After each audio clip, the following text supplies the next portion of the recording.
Di jumlah menteri itu tidak, it doesn't mean bahwa makin banyak, makin hebat, makin efektif. No, nanti makin banyak tumpang tindih, makin banyak masalah. Padahal belum ada terbukti dalam sejarah bahwa kabinet besar itu efektif. Bung Karno pernah membentuk kabinet 100 menteri tahun 57 kalau tidak salah. Hancur perekonomian negara karena banyak orang bermasalah yang direkrut. Akhirnya kabinet 100 menteri itu kabinet yang tidak workable.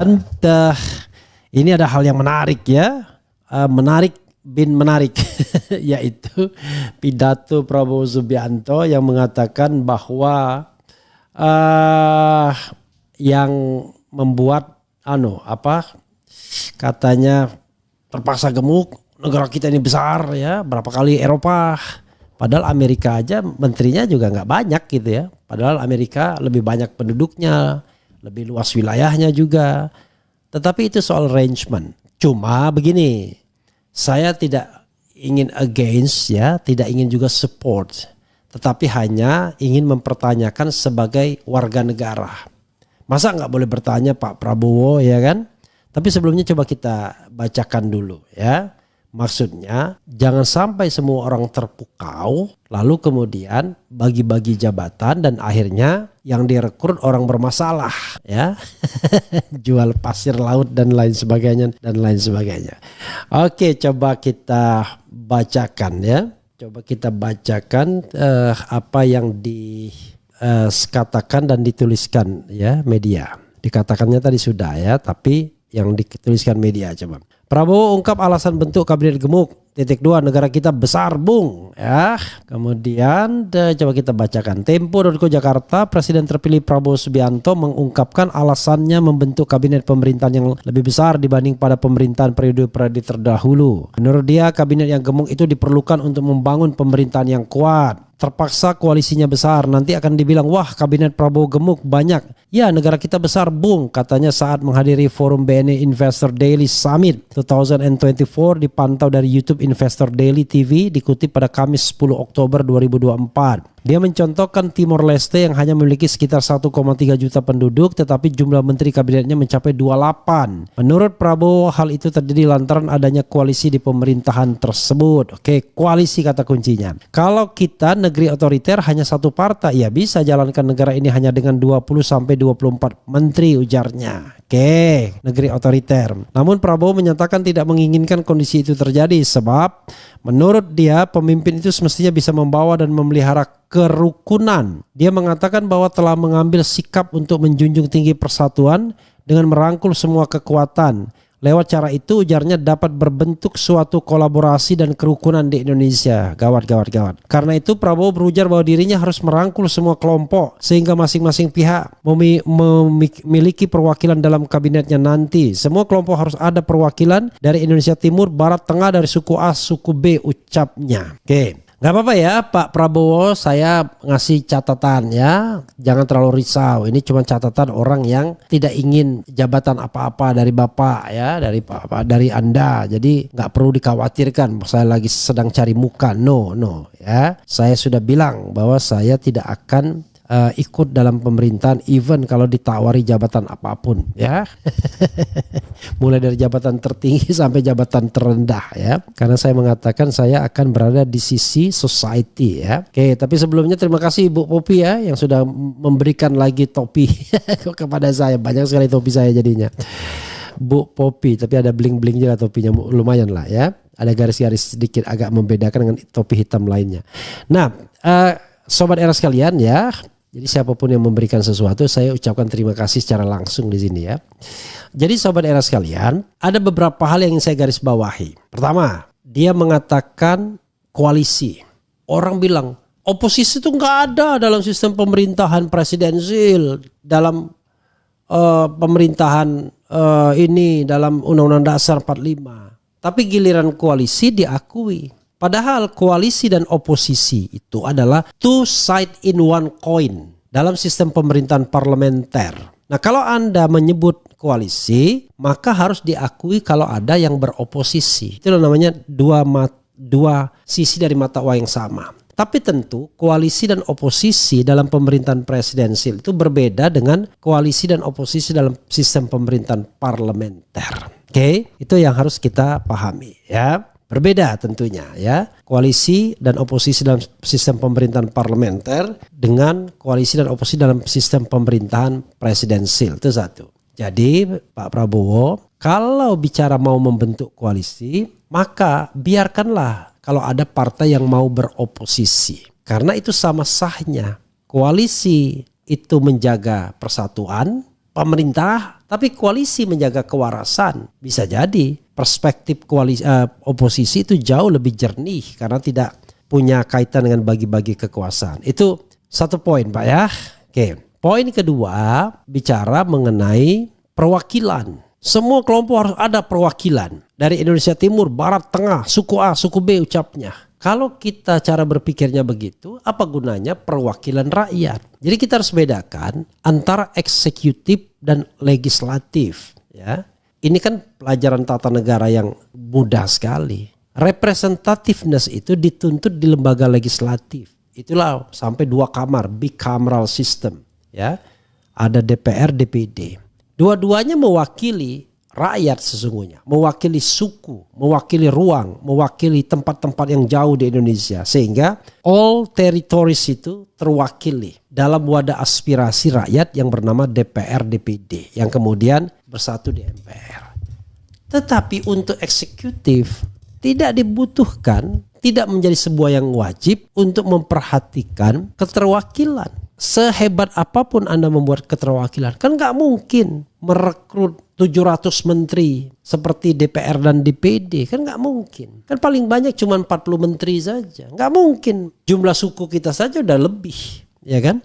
Jumlah penutur bahasa saja udah lebih. Jadi itu bukan yang utama dalam membentuk kabinet. Dalam membentuk yang kabinet itu adalah dibutuhkan orang-orang yang punya 3 saja sebenarnya. Profesionalitas, nomor 2 sih itu. Pertama dulu integritas, ya kan? Kedua profesionalitas, ya kan? Kemudian kapasitas. Profesionalitas dan kapasitas ya mungkin bisa iya bisa tidak, tetapi bisa sama. Tetapi saya ingin membedakan slightly different ya antara profesionalitas dengan kapasitas. Integritas must come first, ya kan? Jadi begitu Pak Prabowo ya, presiden kita semua ya. Jadi saya menggarisbawahi bahwa kalau Anda mengakui koalisi, Anda harus akui juga oposisi. Karena itu two side in one coin dalam sistem pemerintahan presidensil yang Anda dan kita semua adopsi dalam sistem pemerintahan presidensil kita ya. Kita sebut koalisi, tapi oposisi nggak mau diakui. Dan yang kedua adalah representativeness itu adalah kewajiban dalam pembentukan lembaga legislatif baik DPR maupun DPD. Itu 2. Jumlah menteri itu tidak dikaitkan dengan besar kecilnya negara. Amerika Serikat menterinya cuma belasan saja. Di bawah 20. Oh, itu karena negara federal. Katanya kita negara otonomi dengan arrangement federasi. Ya kan? Kan undang-undang kita kan memberikan lebih banyak kewenangan kepada daerah. Jadi kalau seandainya kita tidak memiliki menteri yang jauh lebih banyak misalnya, kan ada gubernur, bupati, wali kota yang dipilih secara demokratis juga. Maka kita bilang sebenarnya di dunia ini sih a big decentralization to Indonesia. Coba bayangkan pemilihan umumnya itu yang serentak tuh 500-an lebih. Itu hanya di Indonesia, yang lainnya nggak ada. Jadi kita big decentralization. Lalu mengapain orang-orang yang mau ini? Semua teritorial negara tersebut udah habis dengan provinsi dan bupati wali kota. Nah, yang didorong harus cari bupati, wali kota, gubernur yang profesional, berintegritas dan punya kapasitas. Ya, punya kapabilitas, kan begitu. Bukan yang sontoloyo yang dicari. Jadi jumlah menteri itu tidak, it doesn't mean bahwa makin banyak makin hebat, makin efektif. No. Nanti makin banyak tumpang tindih, makin banyak masalah. Jangan lupa setannya itu di detail, ya. Kalau gede-gede itu biasanya belum ada masalah. Padahal nanti kalau dipecah-pecah kementeriannya, setahun tuh nganggur tuh kementerian itu. Menterinya sih warawiri, tapi birokrasinya bisa nganggur. Kenapa? Karena birokrasinya akan menunggu apakah dia akan naik pangkat atau tidak. Atau yang sudah menjabat eselon 1 apakah masih dipertahankan di sana atau tidak. Mulailah penjilat-penjilat akan datang kan kepada menterinya agar kemudian mendapatkan jabatan. Wah, parah pokoknya. Ya. Tetapi sekali lagi bukan berarti kemudian saya kemudian tidak mendengarkan apa yang dikatakan Presiden terpilih Prabowo Subianto. Mendengarkan. Saya hanya mengatakan menggarisbawahi saja. Dan kalau tidak begitu nyaman nggak usah didengarkan, nggak apa-apa. Tapi intinya adalah harus ada orang yang mengingatkan dari awal tentang paradigma berpikir itu jangan sampai keliru, ya. Jangan sampai kemudian sila ketiga itu diagung-agungkan sampai lupa kita sila-sila lainnya, yaitu antara lain sila tentang demokrasi, sila tentang keadilan sosial dan lain sebagainya. Begitu bro ya. Jadi ngeri-ngeri sedap ya yang jelas ya. Kabinet gemoy. Padahal belum ada terbukti dalam sejarah bahwa kabinet besar itu efektif. Bung Karno pernah membentuk kabinet 100 menteri tahun 57 kalau tidak salah. Hancur perekonomian negara karena banyak orang bermasalah yang direkrut. Akhirnya kabinet 100 menteri itu kabinet yang tidak workable. Karena kebanyakan menterinya, oh Prabowo tidak kebanyakan. Lah katanya mau diwakili semua penduduk Indonesia. Jadi saudara sekalian ya kita hanya mengingatkan saja.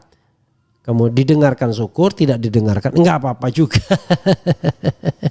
Tapi from the beginning saya sudah mengingatkan ya. Tidak semudah itu bro ya. Pasti kan tidak semudah itu, benar kan? Tidak semudah itu. Buktinya 10 tahun Mulyono menjadi pemimpin kabinet, hancur negara kita. Dari sisi makroekonominya kan gak karu-karuan. Utang luar negeri sampai 8.000 triliun. Padahal peninggalan SBY mulai dari Bung Karno sampai SBY cuma 2.600 triliun. Berarti dia nambah 5.000 triliun lebih. Kan itu persoalannya ya. 5.800 triliun lebih dia tambah. Tuh. Tokoh seperti Pak Refli ini harusnya malah menawarkan diri masuk pemerintahan. Jangan malah janji gak mau jabatan.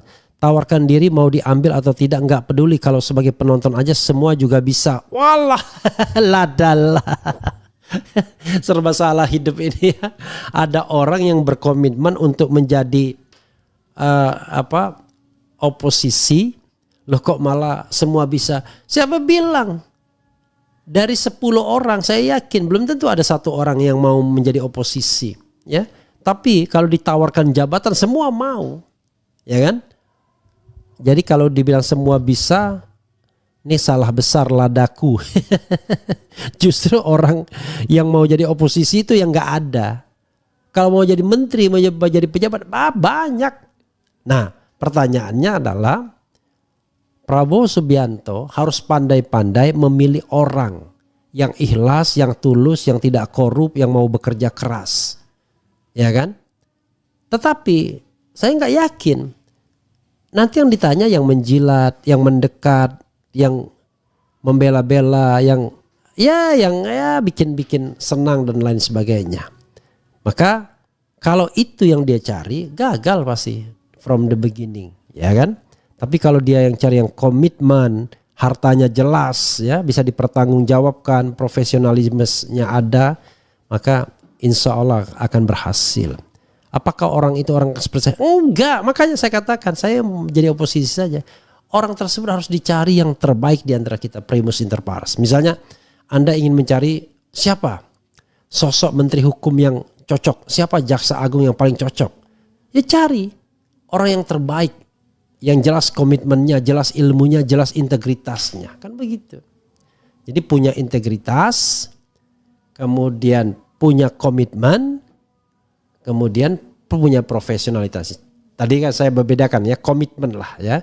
Integritas, komitmen dan profesionalitas, garis miring kapabilitas. Jadi selalu cari yang terbaik untuk semua posisi, begitu ya. Jadi gini ya, saya mengapresiasi Teguh. Buktikan ke Pak Prabowo kalau Pak Refli bukan hanya omon-omon saja di podcast. Tawarkan diri kalau perlu, milih jabatannya yang Anda mau. Terima syukur, ditolak ya udah gitu, biar netizen juga perlu bukti. Allahu Akbar. Itu bukan tipe saya minta jabatannya. Ya, keyakinan saya melarang meminta jabatan. Itu satu. Dan tidak ada istilahnya saya meminta jabatan, ya.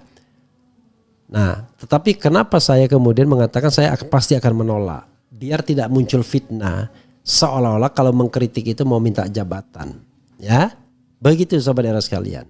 Tapi bagaimana kalau dimintai pendapat, masukan dan lain sebagainya? Iya, pendapat, masukan dan lain sebagainya kita berikan.